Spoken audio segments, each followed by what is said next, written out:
Well, today we come to the end of 2 Samuel, and by my estimation, that's now 11 books that we've read in total. We also look at 1 Chronicles 21 and 22 and Psalm chapter 30.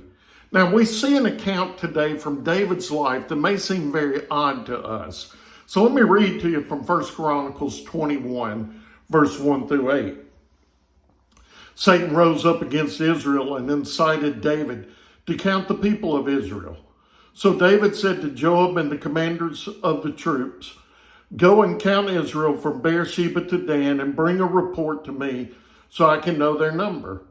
Joab replied, "May the Lord multiply the number of his people 100 times over.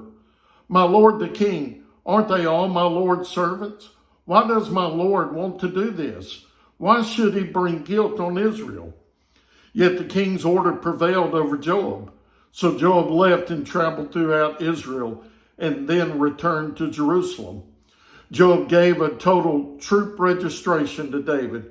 In all Israel there were 1,100,000 armed men, and in Judah itself 470,000 armed men. But he did not include Levi and Benjamin in the count because the king's command was detestable to him. And this command was also evil in the Lord's sight, so he afflicted Israel. David said to God, "I have sinned greatly because I have done this thing. Now please take away your servant's guilt, for I have been very foolish."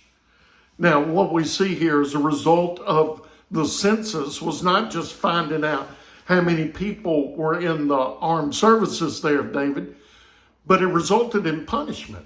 And God actually sent David a choice and said, you're going to be punished. You can either have 3 years famine, you can have 3 months of being chased by your enemy, or you can have 3 days of dealing with the sword of the Lord. And that's the one that David chooses. He wanted to fall into the hands of the Lord instead of the hands of the enemy because he knew the Lord was merciful. And so it doesn't seem fair that others died because David's actions. 70,000 people ended up dying. But sin brings death.